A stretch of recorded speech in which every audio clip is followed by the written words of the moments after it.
Eu tenho uma palavra de Deus e eu quero que você abra a sua Bíblia comigo, por favor, na segunda carta de Paulo aos Coríntios, no capítulo 4. Segunda carta de Paulo aos Coríntios, capítulo 4. Eu quero ler do verso 16 até o 18, que diz assim: por isso não desanimamos, pelo contrário, mesmo que o nosso ser exterior se desgaste, o nosso ser interior se renova de dia em dia. Porque a nossa leve e momentânea tribulação produz para nós um eterno peso de glória acima de toda a comparação, na medida em que não olhamos para as coisas que se veem, mas para as que não se veem. Porque as coisas que se veem são temporais, mas as que se veem são eternas. Muitas vezes, na meditação bíblica, eu gosto de destacar aquilo que a gente pode classificar como palavras-chave dentro de um texto, que direciona o tom, né, da conversa. Se você voltar alguns versículos antes, como por exemplo no verso 13, você vai ver o apóstolo Paulo dizendo: tendo, porém, o mesmo espírito da fé, como está escrito, eu criei, por isso falei, nós também cremos e por isso também falamos. O apóstolo Paulo está citando o Salmo 116, 10, e a conversa ela realmente aborda de maneira direta a fé. Depois de pavimentar o assunto aí com a conversa de fé, ele fala no verso 16, não desanimamos. Por isso não desanimamos. Um dia alguém me perguntou: pastor, o crente pode ser indesanimável? Às vezes a gente tem essa capacidade de neologismo, de inventar palavras, e eu falei, de acordo com a Escritura, alguém pode chegar nesse nível. Paulo diz, por isso não desanimamos. Pelo contrário, que é o contrário de desanimar? É permanecer animado, é permanecer cheio de disposição, de ânimo. E ele diz, ainda que o homem exterior se desgaste, outras traduções usam a expressão se corrompa, e diz o interior, contudo, se renova de dia em dia. Então ele agora faz um contraste entre o desânimo que pode proceder de circunstâncias desafiadoras do lado de fora, no mundo palpável, tangível, e a diferença de um renovo que pode ser vivido do lado de dentro. E agora ele aponta não para a parte material do ser, mas para o nosso homem interior, para o íntimo.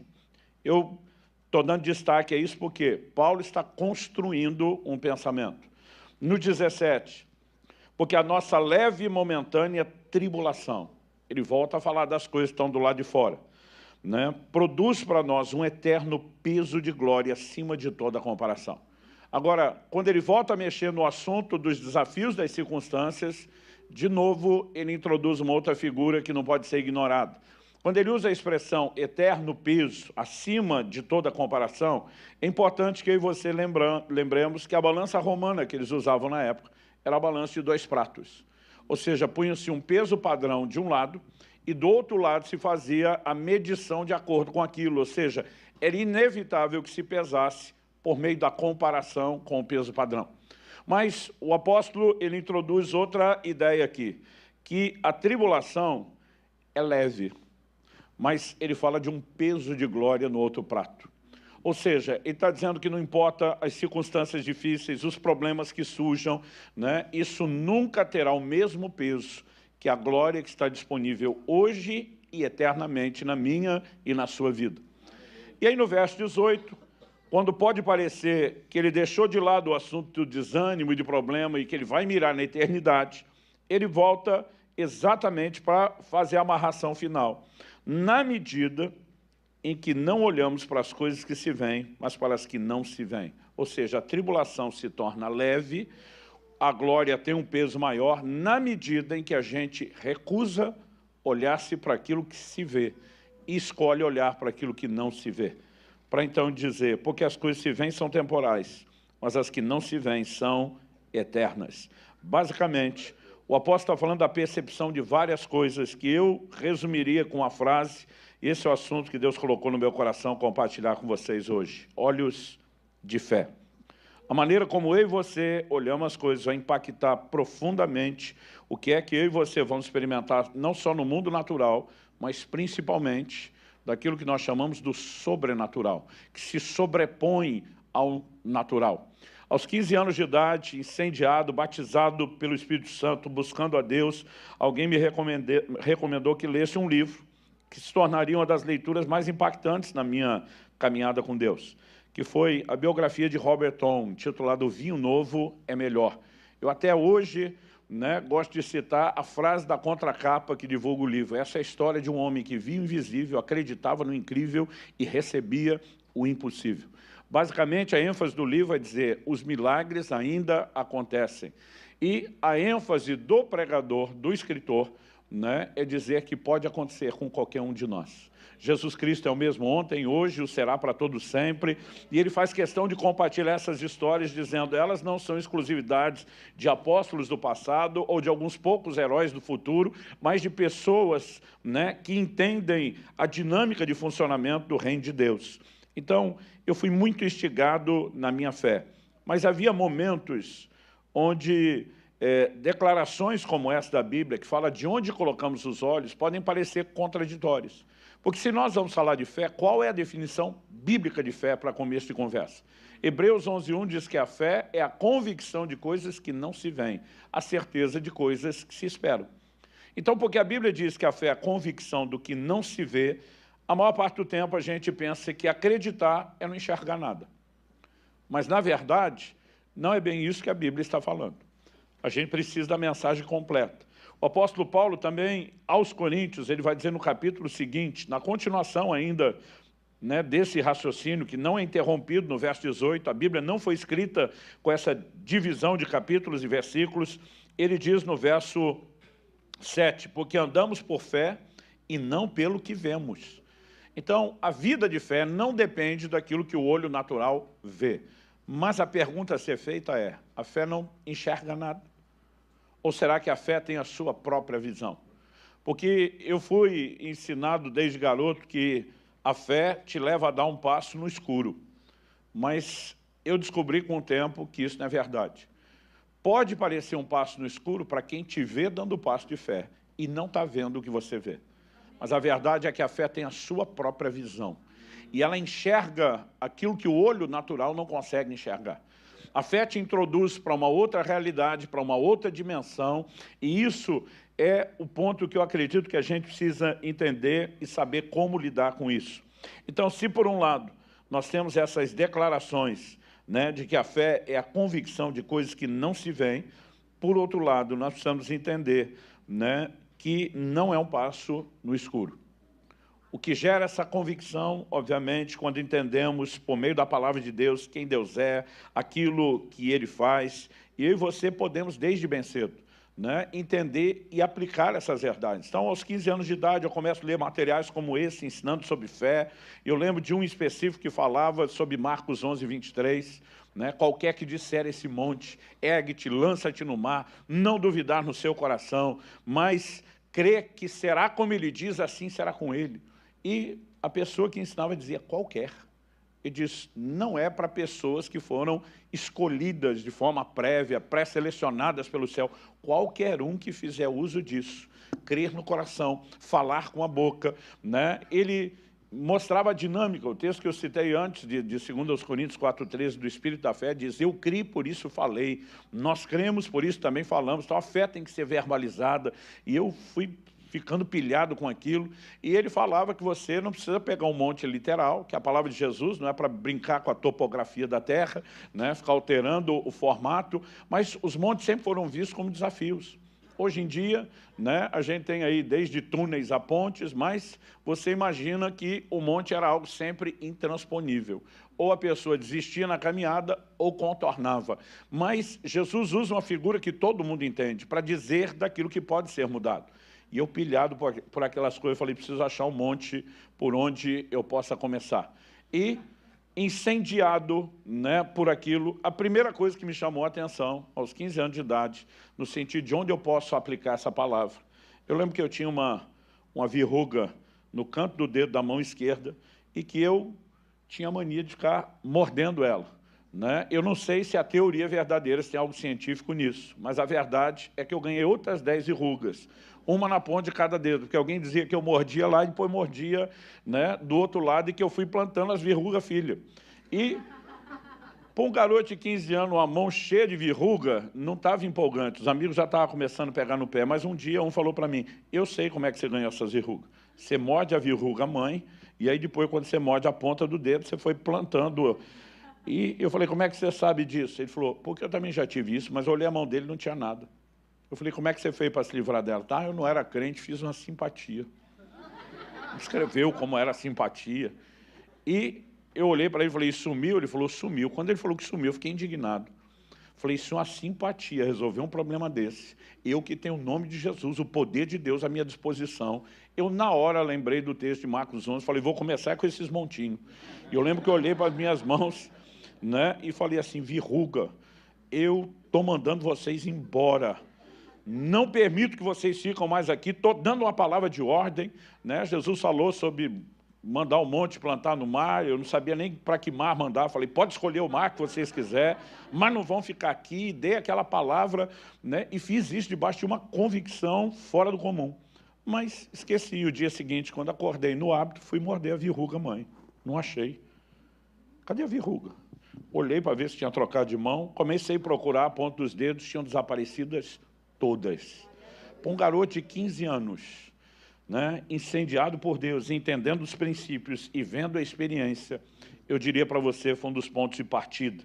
E eu comecei a ter experiências com esse posicionamento de uma convicção, né? Quando, algum tempo depois, eu fiz a inscrição no serviço militar, eu lembro de dois amigos da igreja, um falando, era a expressão que se usava na época era se você tinha um cunha, alguém de influência. Falou, não, meu pai tem um amigo tenente, conversou com ele, já meio que está garantido a minha dispensa. Outro falou, meu pai é amigo de um coronel. Se o seu resolve, o amigo do meu pai mais ainda, porque a patente está acima.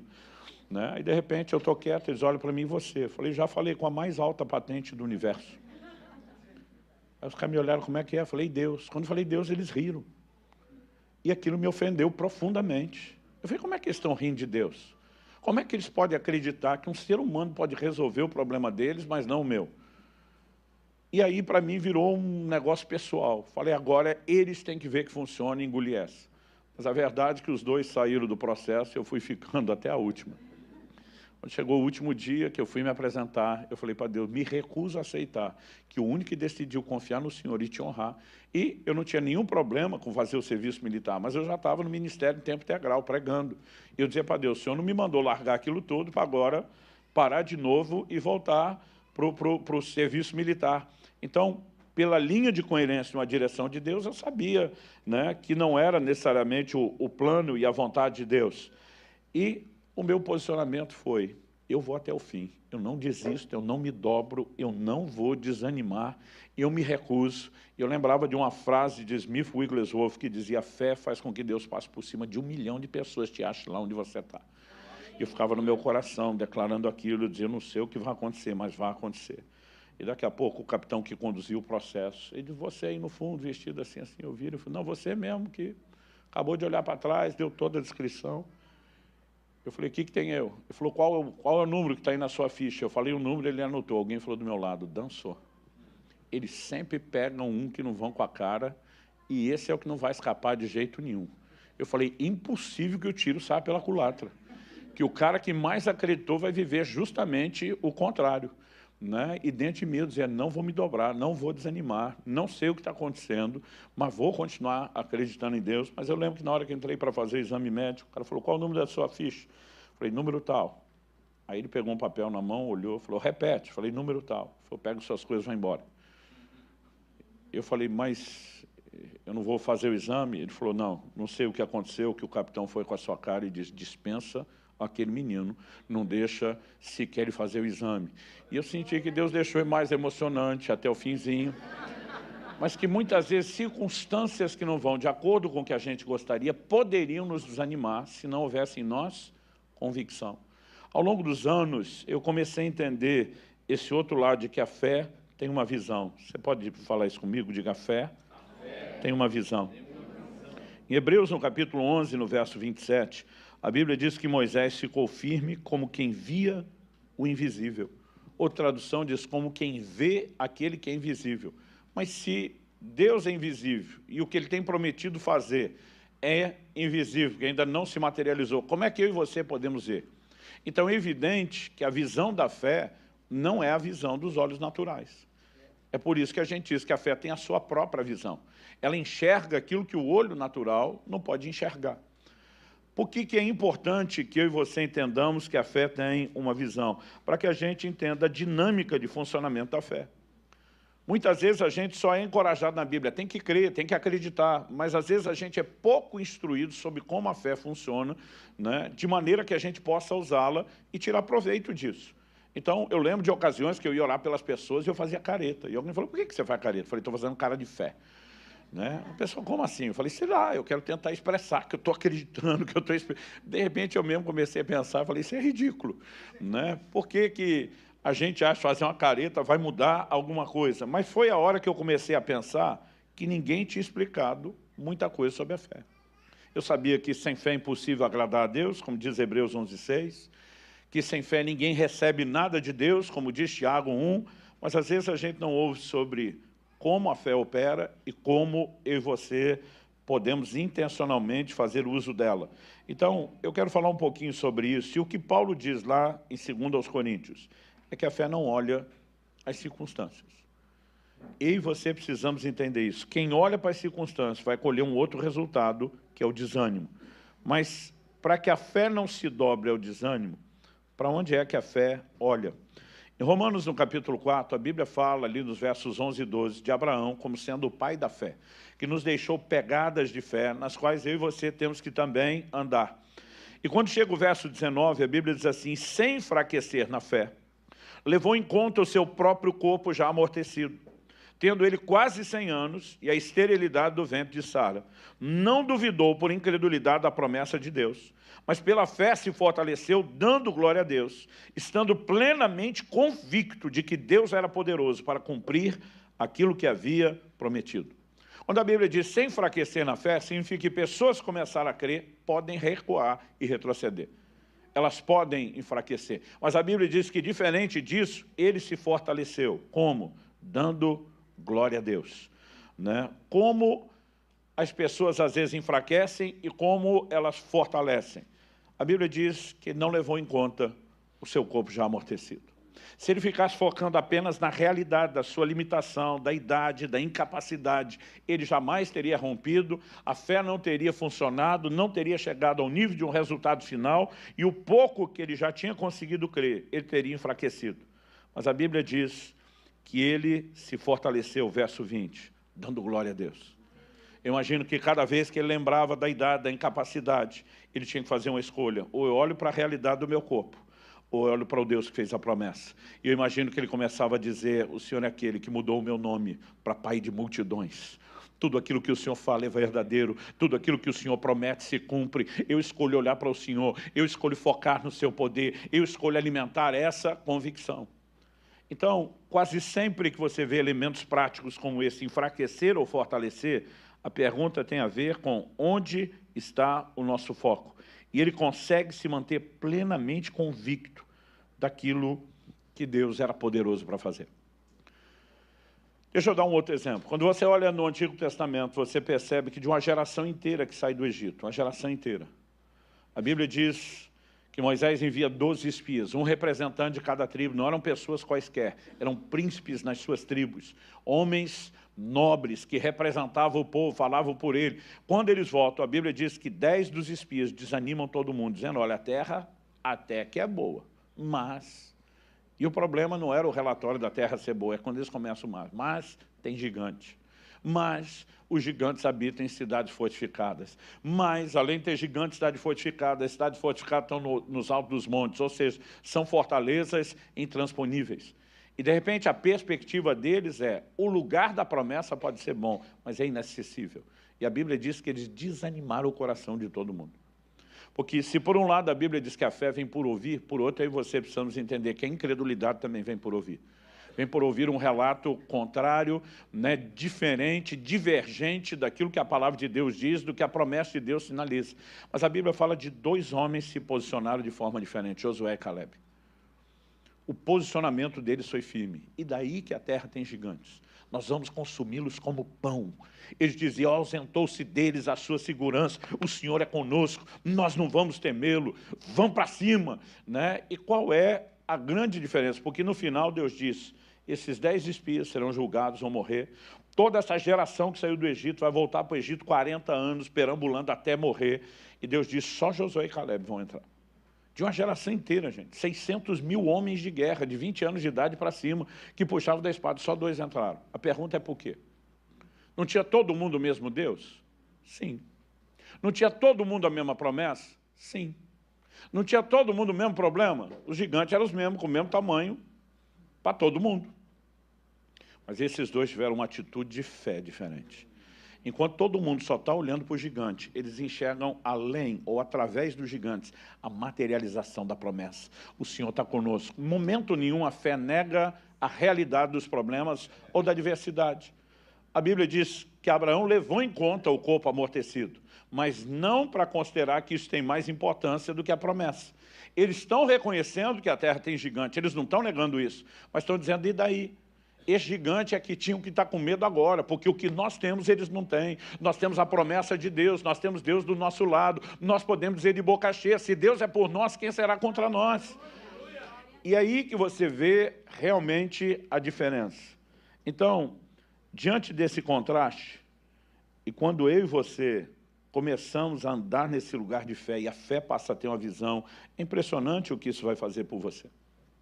No início do meu pastorado, em Guarapuava, eu saía viajar e pregar muito pouco, né, pelo envolvimento com a igreja local, então era uma saída por mês de um fim de semana.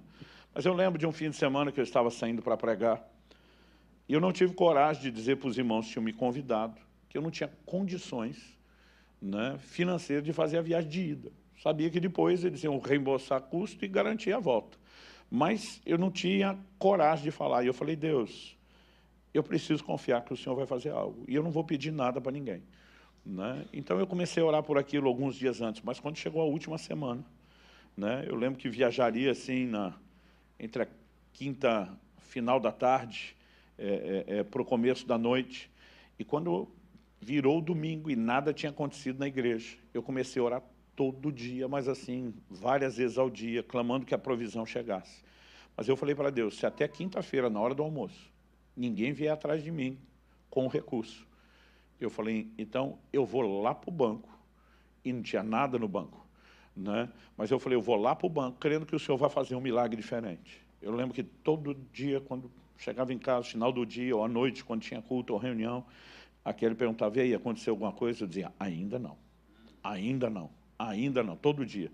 Na quinta-feira nós estamos almoçando, ela falou, e aí, nós vamos viajar hoje. Não tem condição nem de abastecer. Como é que vai ser? Eu falei, não sei. Mas o meu acordo com Deus, que você sabe, é que depois desse almoço, eu te deixo na escola, onde ela trabalhava como pedagoga, e falei, e eu vou resolver isso entre eu e Deus. Eu vou lá para o banco buscar o dinheiro. Eu não sei de onde vem, eu não sei como vem, mas eu sei que vem. Eu sei que a hora que você terminar o seu turno, nós estamos com o problema resolvido. E eu deixei ela na escola, fui para o banco. Eu lembro até hoje, quando cheguei no caixa eletrônico, tirei o saldo, a conta zerada. Não tinha crédito, não tinha cheque especial, então estava zerada. E eu lembro que eu falei para Deus, vou te dar mais uns 10 minutos aí, porque eu tenho uma coisa para resolver aqui perto, né? Aí, na verdade, eu falei, vou te dar 1 hora. Pensei tudo que tinha que fazer, voltei 1 hora depois. Tirei o saldo de novo, zerado. Falei para Deus, vou te dar mais 1 horinha, né? Então, eu fui primeiro mais ou menos ali por volta de 1 e pouquinho, voltei 2 e pouquinho, e depois voltei às 3. Ainda estava zerado. Aí eu falei para Deus, agora eu não vou a lugar nenhum. Quando eu cheguei perto das 3 e tirei o saldo, uma funcionária do banco passou, acho que tinha percebido que eu estava voltando, ela falou, o senhor está esperando algum dinheiro? Eu falei, estou. Ela falou, de onde vem? Eu pensei, enxerida. O que você tem a ver com isso? Mas eu respondi com uma pergunta, falei, por que você quer saber? Ela falou, ai, desculpa, não quero parecer invasiva, mas é que dependendo da cidade de onde o dinheiro vem, as agências do interior fecham às 3 e não às 4 da tarde. Então, o senhor já está indo no limite, então se não entrar até às 3, dependendo de onde vem, não entra hoje. Eu pensei, mensageira de Satanás, eu não vou te escutar, né? Eu falei, não, pode ficar tranquilo, eu vou sair daqui com o dinheiro hoje. né? Não, perdão, isso aí era um funcionário. A funcionária eu só perguntei se pagava para ficar tirando... Não tinha dinheiro, mas vai que cobrasse depois retroativo, né? Eram tempos diferentes, gente. Esse mundo online era todo novo ainda na época, né? Então, eu falei, paga para tirar? Ela falou, olha, extrato sim, saldo não. E eu lembro que simplesmente eu fiquei plantado ali, orando. E quando deu 1:45, 1 minuto para fechar o banco, e eu tirei, estava zerado. Eu estava já com calhamaço assim de saldo zerado impresso. Quando eu passei 4 em pontos, 0, né, minutos, 20 e poucos segundos, tinha entrado exatamente, naquele momento online, o valor que eu precisava para a viagem. Eu saquei o dinheiro, eu lembro que eu olhei para o funcionário, tinha dito que talvez ia sair 100, mostrei para ele o dinheiro, está assobiando, Deus é fiel. Fizemos a viagem, mas pensa num negócio que eu fiquei, de onde veio esse dinheiro? Então, quando eu voltei de viagem, fui no banco, a gente não tinha acesso a essas informações online, e perguntei para uma funcionária do banco, que era da nossa igreja. Falei, tem como eu descobrir no extrato quem que fez um depósito? Ela falou, pastor, quem não? Mas a agência de onde veio, sim. Ela disse, que dia foi? Eu falei, dia tal. Ela foi lá, consultou, falou, olha, esse dinheiro veio da cidade tal, do interior de São Paulo. Eu só conheci uma única pessoa, de uma única vez que eu tinha passado naquela cidade. Liguei para o pastor. Falei, por acaso você fez um depósito na minha conta semana passada? Ele falou, então, eu fiz, só não esperava que você visse. Falei, por quê? Ele falou, não, na verdade, fiquei com vergonha. Falei, vergonha do quê? Ele falou, o senhor teve um ano antes aqui pregando, e nós vendemos os seus materiais, fizemos o acerto, o senhor foi embora. Ele falou, hoje, semana passada, 1 ano depois, eu voltei do trabalho. Ele falou, pastor, eu tenho um horário de trabalho curto, mas como eu moro perto de casa, eu almoço em casa, mas não tem tempo para nada. Ele disse, quando eu entrei em casa, o Espírito Santo me incomodou, faz uma faxina na sua gaveta do escritório. Ele falou, eu mal tenho tempo de comer, e o Espírito Santo falava com ele, faz a limpeza hoje. Ele falou, eu comecei a arrancar e jogar fora um monte de papel que não tinha por que estar lá. Entre eles, uma folha das vendas dos seus materiais de 1 ano antes. E eu falei, isso aqui ainda está aqui, amassei e joguei no lixo. Quando amassei e joguei no lixo, o Espírito Santo falou, pega de volta e refaça as contas. E ele falou, quando eu olhei os cálculos que nós fizemos para te fazer o repasse, a gente não tinha te passado todo o dinheiro. E eu nem tinha percebido. E eu fiquei com a vergonha de ter te dado dinheiro a menos, de descobrir tanto tempo depois, mas entendi que Deus queria que a gente restituísse, resolvesse isso. Então eu falei, vou fazer o depósito na sua Dina. Eu falei, ninguém tem minha conta pessoal. Os livros nunca são feitos num acerto pessoal. Ele falou, dessa vez o senhor explicou que tinha pagado primeiro para o ministério, que estava precisando de dinheiro, e que agora o reembolso era seu. Então eu tinha a sua conta. Falei, onde que é esse banco? Ele falou, na frente de cá. Eu falei, que hora que você fez? Ele falou, pastor, aproveitei o horário do almoço mesmo para ir no banco. Eu falei, mas você fez na boca do caixa ou naquele depósito eletrônico? Ele falou, pastor, na verdade, eu tenho um amigo que trabalha no banco, que é um caixa interno, então dei na mão dele. Né? Ele provavelmente só faz isso quando fecha o banco. Eu falei, o banco aí fecha às 3. Ele falou, é. Eu falei, ele só fez às 4. Ele falou, como é que você sabe? Eu falei, porque eu estava plantado do lado da máquina. Um depósito, vai na boca do caixa. Eu contei a história para ele, ele ria. E ele também ficou impressionado, porque Deus o tinha dirigido, né, para resolver aquela situação. Eu acho que, de alguma forma, Deus já orquestrou 1 ano antes. Deixa eu fazer um depósito, uma reserva para quem não trabalha, né, de forma precavida, fazendo fundo, deixa eu fazer uma reserva para a hora que ele vai precisar. Mas eu comecei, desde cedo, a perceber que ou você pode desanimar, desistir. E é muitas vezes em momentos como esse que nós perdemos as intervenções do sobrenatural. Ou nós podemos decidir qual será o nosso posicionamento, onde é que nós vamos colocar os nossos olhos. Então, me permita terminar tentando explicar para você como a fé funciona de maneira mais prática. Segundo o livro de Reis, no capítulo 6, a Bíblia nos mostra que o profeta Eliseu revela para o rei de Israel os planos do rei da Síria, né, que tinha colocado ciladas, armadilhas diante do rei de Israel e do seu exército. A Bíblia diz que o rei foi conferir o que Eliseu falou e descobriu que era exatamente do jeito que Eliseu tinha falado. A Bíblia diz que isso não aconteceu nenhuma nem duas, ou seja, é de 3 para mais. De repente, o rei da Síria começa a ficar bolado. Ele reúne os seus homens principais e ele pergunta: quem de nós é pelo rei de Israel? Quem é o delator aqui no nosso meio? Por que os nossos planos estão vazando e o cara está descobrindo a nossa estratégia militar? Os caras ficam apavorados, com medo de morrer, e diz: não, rei, meu senhor, não tem ninguém vazando nada aqui. É que lá em Israel tem um profeta, que ele sabe as palavras que o senhor fala no seu quarto de dormir, na sua câmara secreta. Ele diz: o problema é um homem? Sim. Quem é o homem? É um tal de Eliseu.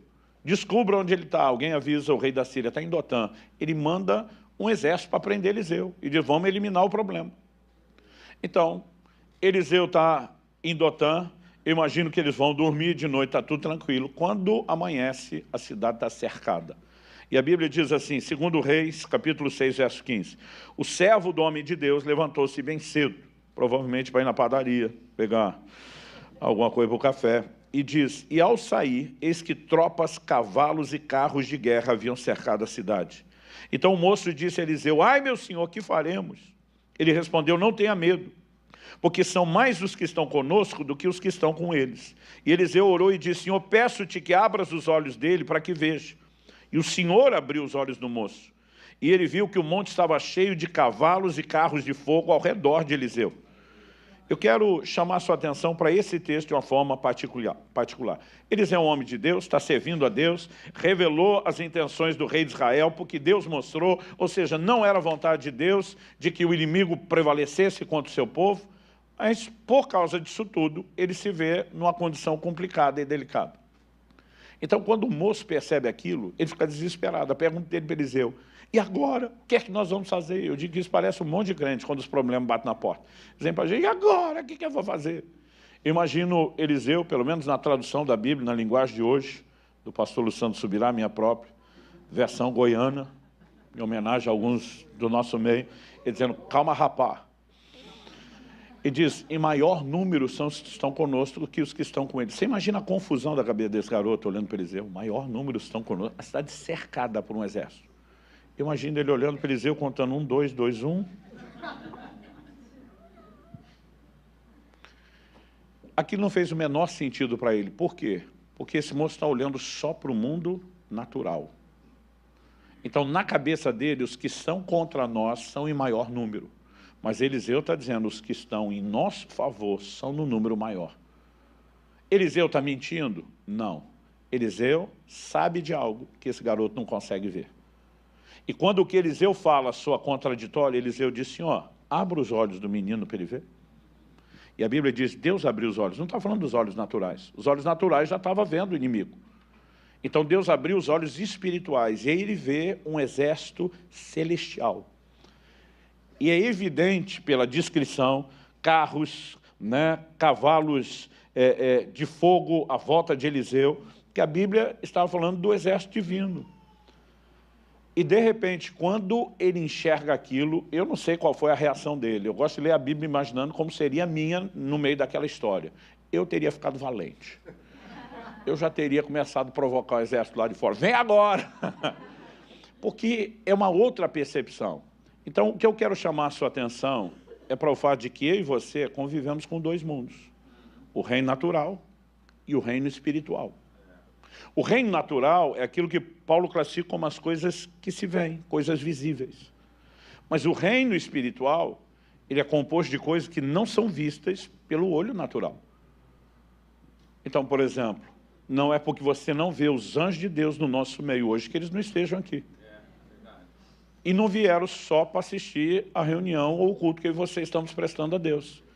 Estão aqui por determinação divina para gerar intervenções sobrenaturais na nossa vida. Mas muitas vezes, porque nós não vemos, nós não tratamos como real. Agora, quando Eliseu ora e Deus abre os olhos, ele enxerga, ele se depara com uma outra realidade. Por quê? Como convivemos com dois mundos, convivemos com realidades diferentes. E nem sempre essas realidades estão em harmonia. Então, o que eu e você precisamos entender sobre a fé? Por que a fé não atenta para as coisas que se veem? Ela não está negando a realidade da circunstância. Mas ela entende que no reino espiritual há uma realidade diferente e que ela tem o poder de se sobrepor ao natural. Por isso nós chamamos de sobrenatural. Ela está acima, ela fala mais alto, ela tem mais peso. Então, como eu tentaria explicar a fé para a nova geração? Eu diria que a fé é uma espécie de portal entre os dois mundos. E a fé permite, quando o portal se abre, que alguém que está do lado de cá, só na realidade natural, vendo a sua condição, que ela não só enxergue pelo portal do lado de lá outra realidade, mas que ela entre através do portal, agarre essa realidade, traga ela pelo portal para que ela se sobreponha à realidade do mundo natural. E é assim que as circunstâncias são mudadas. Então, ao longo da Escritura, nós percebemos gente que se posicionou, tratando as coisas como já tendo acontecido antes de acontecer. Deus chama Abraão de pai de multidões antes dele ter o filho. Mas a Bíblia diz que Abraão creu no Deus que chama à existência as coisas que não são, como se já fossem. Não são aqui no terreno natural, porque o Deus que não mente já mostrou uma realidade do lado de cá. Então quem está mirando o lado de cá, ele começa a falar não de acordo com o que ele ainda vive aqui no natural. Ele enxerga aquela realidade e diz, essa é maior. A Bíblia diz no livro de Hebreus, pela fé entendemos que os mundos foram criados pela palavra de Deus. Os mundos. A palavra traduzida mundo, além de estar no plural, ela não é cosmos. Cosmos é mundo no sentido do universo. A palavra ali, aionos, fala de dimensões. Os mundos foram criados pela palavra de Deus. A Bíblia diz de maneira que aquilo que se vê, o natural, veio a existir a partir daquilo que não se vê. Para nós, porque a gente não vê o mundo espiritual, a gente não trata como real. Na perspectiva divina, o mundo espiritual é mais real que o natural, porque o natural veio existir dele. Ele já existia antes, deu origem a todas as coisas. Então, a fé consegue ter uma percepção de realidade que os nossos sentidos não têm. Então, você vai ver gente se movendo antes. Deus fala para os sacerdotes, na hora de atravessarem o Jordão, vocês vão carregando a arca à frente do povo, e quando vocês pisarem na água, eu vou cortar as águas. E a Bíblia diz que lá vão eles. Mas a Bíblia diz que quando eles pisam as águas, Deus cortou as águas. Eles viram a água cortada? Não. Sabe por que não? A Bíblia diz que Deus cortou as águas na cidade de Adã, quase 30 quilômetros para cima de onde ele estava. No momento em que eles pisam, as águas foram cortadas, mas ninguém viu. E eu fico imaginando a hesitação de alguns. E agora? Deus disse que ia cortar. Deus cortou, mas nós não estamos vendo. A gente não precisa ver. Se Deus falou, está falado. Aleluia. Mas daqui a pouco as águas começam a baixar. Por quê? A realidade do plano de cá dessa dimensão, ainda que nem sempre venha de forma instantânea, ela começa a escoar para o lado de cá, para quem se posiciona, para quem obedece. Então, é interessante, você olha, por exemplo, para Elias, Deus diz, levanta-te, quando ele está no ribeiro de Querite, vai a Sarepta de Sidom, já ordenei uma mulher viúva que te sustente. Gente, quando você pensa no termo viúva, era aplicado não só para a mulher que não tinha marido, mas era usado de uma maneira muito mais específica para quem não tinha arrimo de família. Então a Bíblia fala que ela tinha um filho pequeno, não tinha condição de produzir. A produção na terra era dificílima, sem chuva nem se fala, né? Uma pessoa que está sozinha, não tem força, não tem mão de obra, não tem capacidade de produzir, né? Eu imagino Elias pensando, tomara que a mulher já fosse rica antes da seca, porque senão não teria a menor condição. Agora, quando ele chega lá, a mulher não está sabendo de nada. Ela não só não está sabendo de nada, como ela não tem condição nenhuma. Ela olha para o Elias e fala, olha, eu vim pegar uns cavacos para preparar a última refeição, é a saideira. Eu e meu filho vamos comer, e depois disso vamos morrer, acabou. Então, por que que Deus diz, eu já ordenei que ela te sustente? Deus não ordenou para ela. Deus determinou no plano espiritual que isso acontecesse. Então, a mulher não precisa saber, as circunstâncias não precisam estar alinhadas, mas porque Elias tem uma palavra de Deus, dentro dele algo está lá. Se Deus falou, está falado. E se essa mulher não pode me ajudar nesse momento, quem tem que viver o milagre primeiro é ela. E aí ele vai liberar uma palavra, e essa mulher também vai agir não de acordo com as coisas que se veem, mas sim de acordo com as coisas que não se veem, e um milagre acontece. Sabe, eu lembro de uma época que eu ficava ouvindo testemunhos dos pregadores, e eu só lamentava, por que que Deus não fazia na minha vida o que fazia na deles? Como se Deus decidisse fazer essas coisas sozinhos. Nós precisamos entender a responsabilidade de ousar acreditar, de ousar confiar, de entrar nesse lugar e dizer, eu vou interagir com Deus e eu vou produzir as manifestações do sobrenatural. Sabe, eu sei que quando a gente fala do sobrenatural, a primeira coisa que vem na cabeça são os dons. Mas algo que eu sinto forte de Deus nesse tempo é que Deus quer nos levar a um lugar de fé, onde a gente veja uma movimentação celestial como a gente nunca experimentou antes, intervenções da parte de Deus. Às vezes estamos vivendo momentos que são mais confortáveis. Quando eu fui plantar a primeira das alcances em Irati, Deus falou comigo, eu quero que você vá sem salário. Ele falou, eu quero que você aprenda a confiar em mim como você fazia no início, porque agora você está bem descansado no seu padrão de vida e não depende mais de mim. Não significa que eu e você não possamos ter estabilidade. Mas eu lembro que naquele momento ele falou, eu quero forçar você, né, a esticar a sua fé. A fé, ela pode ser comparada aos músculos do corpo. Se você bota para trabalhar, desenvolve. Se não bota para trabalhar, atrofia.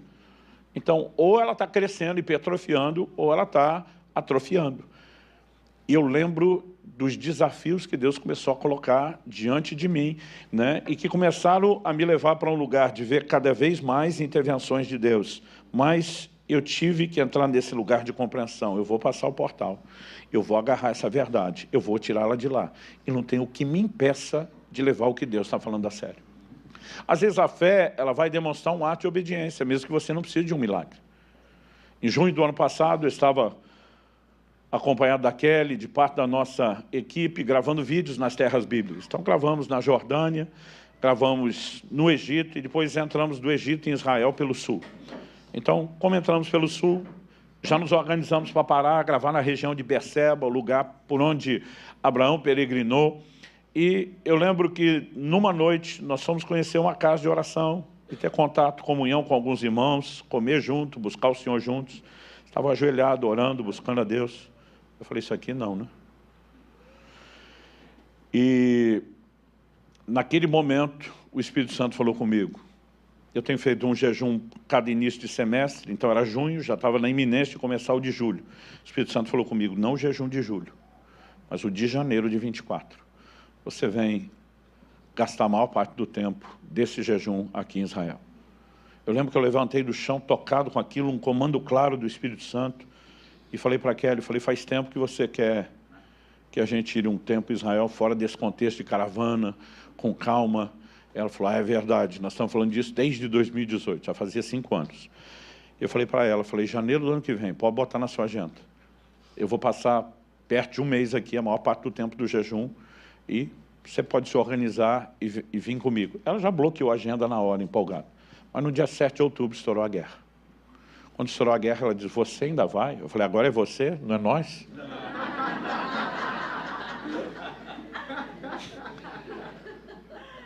Eu falei, é claro que eu vou. Ela falou, está em guerra. Eu falei, e daí? Deus não sabia disso? Quem não sabia era eu e você. Mas o Deus que falou isso, ele é o Deus presciente, onisciente. Ele sabia disso e chamou. Eu falei, filha, não tem jeito de eu não ir. Ela falou, eu já estou preocupada antes. Eu falei, o problema é seu. Tem 2 formas de nós fazer isso. Ou você administrar e vencer a preocupação e entrar no lugar de confiança e descanso, ou você ficar sofrendo de preocupação. Mas que eu vou, eu vou. Porque algo que eu tenho aprendido ao longo do tempo, a fé obedece. Por quê? Ela sabe que Deus tem razão, ela sabe que Deus tem informações que a gente não tem. Agora, você não chega a um lugar desse, reuni a equipe antes, falei, gente, nós não vamos falar nada para a igreja, porque eu não quero deixar a turma preocupada. Então, eu vou dar a notícia que eu estive quando estiver voltando. Mas vocês têm que saber. Eu falei, não importa o que aconteça lá. Porque eu tenho palavras e promessas de Deus, eu creio que eu volto. Abraão, quando vai sacrificar seu filho, ele fala para os servos, nós vamos lá, adoraremos e voltaremos. Mas não está indo matar um menino, mas Deus tem promessa. Então, se chegar, finalmente, Deus vai ressuscitá-lo, porque esse negócio não pode parar. Então, eu falei, pela lógica, eu volto. Mas eu quero que vocês saibam que mesmo que alguém me garantisse que vão apertar algum botão, que vai sumir o Oriente Médio inteiro do mapa, eu iria do mesmo jeito. Eu falei, então, eu espero que vocês consigam entrar no lugar que eu estou, de descanso, animado e empolgado com Deus. Se vocês não conseguirem, é uma boa oportunidade de crescer e aprender como lidar com isso. Mas você não chega nesse lugar de descanso da noite para o dia. Quantas vezes eu me via olhando para as circunstâncias, e isso te desanima profundamente. Mas Paulo diz, não atentando nós nas coisas que se veem, e sim nas que não se veem. Você tem que abrir o portal pela fé, você tem que olhar para o lado de cá, você tem que deixar que isso encha o seu coração, né? Produz em você convicção. Mas pastor, como é que eu enxergo o que eu não vejo? você não enxerga. Você vislumbra pelo que Deus diz. A capacidade de enxergar é por causa das promessas que Deus fez. Então, na verdade, a gente enxerga a materialização da promessa. Eu vou chegar lá. Muitos de vocês estão diante de desafios instantâneos, já estão acontecendo nesse momento. E talvez você precise de um milagre de Deus, uma intervenção de Deus na sua casa, na sua família, nas suas finanças, no seu corpo. Mas outros de vocês talvez não estejam diante de um desafio agora. Mas pode ser que o desafio surja daqui a pouco. E quando ele vier, você tem que estar pronto. Porque tribulação, meu amigo, é tipo uma fila. Vem um problema atrás do outro. Quando você resolve um, é como se o que está saindo dissesse próximo. Né? Então, nós vamos ter desafios o tempo todo e nós precisamos aprender a lidar com isso. Anos atrás, ainda morava em Guarapuava, e eu acredito que isso foi ali pelo ano 2000 ou 2001, eu descobri que eu tinha contraído uma hepatite. O médico que me atendeu, que era da igreja, falou: pastor, seu fígado está virado na gelatina. Se o senhor não parar e não repousar, o senhor pode ter problemas sérios. Não tem outro tratamento a não ser repouso, esperar. Nós vamos ter que lidar com isso. O senhor vai ter que parar essa sua agenda. E ele falou: lá na igreja quem manda é o senhor, no consultório mando eu. E se precisar eu venho com a polícia te internar. Mas que o senhor vai parar, o senhor vai parar. Eu falei: tá bom, já entendi. E tudo que um imperativo precisa é de uns dias parados para quase morrer de tédio. A primeira semana eu falei: glória a Deus, eu mesmo estou na correria, estou precisando de descanso. E a primeira semana foi boa, mas depois de uma semana você começa a ficar assim, com um problema sério, né? Uma crise de acomodação, você não consegue ficar parado. Mas eu falei: não, eu vou ter que vencer isso. Mas eu pensava, de 1 mês a 40 dias, eu dizia, uma eternidade. Mas eu vou conseguir, eu vou aproveitar esse tempo em Deus. E eu estava estudando a Bíblia, eu estava, né, lendo os livros, eu estava orando. Mas teve um dia que, enquanto eu estava orando, me veio uma percepção. Qual era a percepção? Todos os pastores da equipe estavam debaixo de ataque, em áreas diferentes. Alguns na saúde, outros nas finanças, na família. Mas Deus me fez entender que aquilo não era uma coincidência acontecendo com todo mundo. Nós estávamos num momento, assim, no limiar de um rompimento espiritual. Algo prestes a acontecer. E quando Deus me deu aquele discernimento, eu orei por eles. Mas quando parei de orar, eu falei: peraí, se é ataque, eu não vou aceitar essa condição no meu corpo. Eu não preciso me sujeitar a isso. Eu posso assentar e esperar a recuperação natural? Posso. Mas por que é que Deus mostraria uma coisa dessa? E de repente tomei a decisão. Eu falei: eu vou viver o meu milagre. E eu comecei a declarar todos os textos bíblicos sobre cura que eu lembrava. Por quê? Eu falei: eu mesmo vou abrir esse portal. Eu tenho a palavra já escrita e declarada do lado de lá. E eu passei 2 dias inteiros, gente, noite e dia, só confessando o texto bíblico. Os primeiros 20 minutos é mais fácil. Depois de 2 horas, você tem um teste, a empolgação vai lá. Mas depois de 2 dias, meu amigo, o dia inteiro. Mas eu lembro que quando dormi a segunda noite, eu tive um sonho. Qual foi o sonho? Algo que me incomodava demais nessa fase que eu tive hepatite, era a cor da urina que ficava muito escura.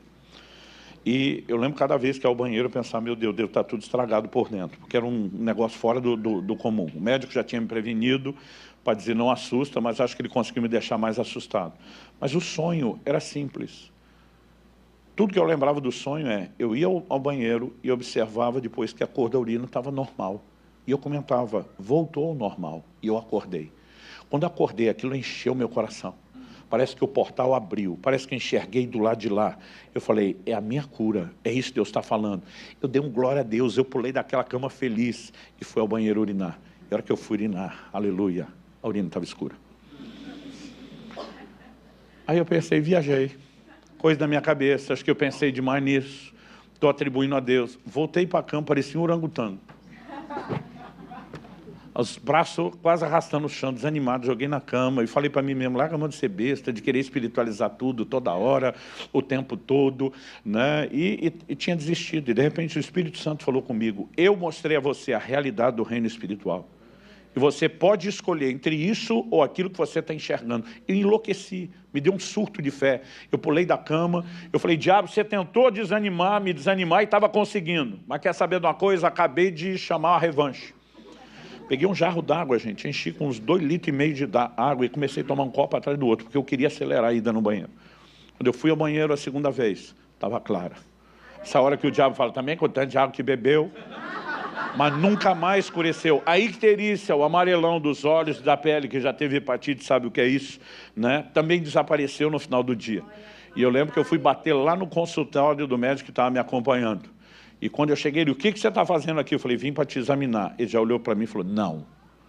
Eu falei, sim. O não dele era porque ele sempre falava, essas coisas só acontecem com o senhor, conosco os meros mortais, não. Ele sempre falava desse jeito. Eu falei, dá uma olhada, se tem algum indício de alguma coisa aqui, né? E eu tenho vivido momentos suficientes para perceber que é uma escolha. Ou você se alimenta do que desanima, ou você se alimenta daquilo que fortalece a convicção e acaba mudando as circunstâncias. Quando eu fui para o parto de Israel, meu filho, houve uma complicação muito séria, né? O médico, durante muito tempo, mesmo não cristão, ficava chamando ele de menino milagre. Ele dizia que não consegue entender o que aconteceu, como que meu filho sobreviveu, mas na hora que eu estava abatido com tudo que eu tinha visto acontecer, né? Eu tive que ajudar, quando a Kelly estava com hemorragia intensa, botá-la na maca, levá-la para o cirúrgico, eu presenciei tudo. Enquanto estava esperando a preparação dela para a cirurgia, antes de me chamarem na sala, eu estava desanimadíssimo. E uma hora o Espírito Santo falou comigo, você tem duas opções e vai ter que escolher. Ou você fica aí sentado chorando e enterra o seu filho, ou você se levanta e faz alguma coisa a respeito. Eu não estou dizendo que nenhum de nós nunca vai ter perda. O Paulo, por exemplo, se orgulha hoje de ser o caçula da família. Mas não era para ter sido ele o caçula. A gente teve, meus pais tiveram, né, uma quarta criança, que era uma menina, viveu 2 dias e faleceu. E está com o Senhor, né, e ninguém tem problema com isso, e recebemos a família todo o consolo divino. A diferença é que sobre meu filho, haviam muitas palavras que já haviam sido dadas. E aí eu olho como Abraão e digo, não, se não tivesse uma promessa específica, a gente lidaria com a situação. Mas Deus não é bipolar. E naquele momento ele diz, ou você fica sentado chorando em terra, ou você se levanta e faz algo a respeito. E foi um dos momentos para mim mais claro até hoje, do que foi botar fé para funcionar, essa fé que vinha sendo treinada em um monte de circunstâncias. E eu decidi que simplesmente eu abri esse portal, agarrar essa realidade do lado de lá, trazê-la para o lado de cá, né? E eu sou grato a Deus, porque num momento difícil como aquele, eu tinha entendido e sabia o que fazer com princípios como esse. Sabe, muitas vezes nós estamos esperando que Deus faça, que alguém venha, por meio dos dons, botar a mão na cabeça da gente, revelar as coisas, produzir tudo sozinho. Mas deixa eu te dizer, é emocionante saber que você pode se levantar por escolha própria e dizer, eu e Deus vamos interagir, nós vamos resolver esse negócio, nós. E eu quero que você fique em pé para parecer que está acabando, porque eu acabei de lembrar que tem outro culto.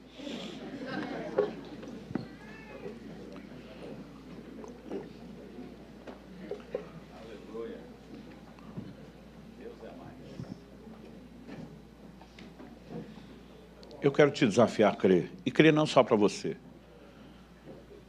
crer por outros. Há muitas pessoas que se posicionaram diante de Deus por gente que nem estava perto, fisicamente, nem estava presente, né? E conseguiram produzir milagres em outros. Eu quero te desafiar a esticar e botar para trabalhar a musculatura da sua fé, né? Em prol da sua casa, em prol da sua família, em prol da igreja. Deus tem promessas para essa casa. E nós vamos ter que agarrar, perseguir isso, lutar por isso e dizer, né, não sabemos exatamente como ele vai fazer, mas que vai fazer, vai fazer. E essas coisas dentro de nós precisam entrar nesse lugar de profunda convicção. Agora, a única forma de, como Paulo dizer, não desanimamos, é quando a gente entende, nós não colocamos os olhos naquilo que se vê, e sim naquilo que se vê, que não se vê. E diz, porque o que se vê é temporal. As circunstâncias mudam, gente. Hoje, você pode estar com uma situação de enfermidade, amanhã está aqui testemunhando sua cura. Hoje você pode estar quebrado financeiramente, amanhã testemunhando como virou a mesa e Deus mudou o jogo. Você pode estar hoje com um problema sério, familiar, e amanhã está aqui testemunhando a restauração. Como o inverso também é verdadeiro.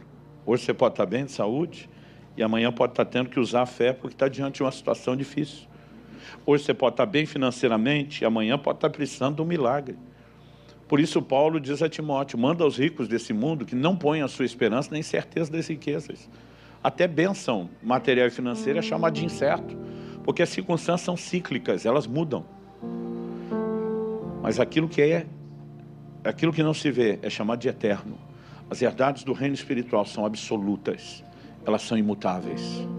Aqui a coisa boa pode virar ruim, a ruim pode virar boa, e isso pode passar por vários ciclos. Mas quando você olha para o lado de cá, tudo aquilo que Deus falou a nosso respeito são verdades imutáveis, absolutas. E nós precisamos aprender a transitar nesse terreno e experimentar mais daquilo que Deus tem para nós aqui. Quem está entendendo, diga amém. Pai, eu oro pelos meus irmãos e irmãs. Sabemos que essa é uma manhã de inspirar a nossa fé para muitas coisas que poderemos resolver entre nós e Deus. Mas também sabemos e percebemos no Espírito um ambiente de intervenção divina. E oro que até como um selo, porque o Senhor testemunha a veracidade da Tua palavra por meio dos sinais que acompanham. Eu oro por intervenções dos céus na vida dos meus irmãos e irmãs.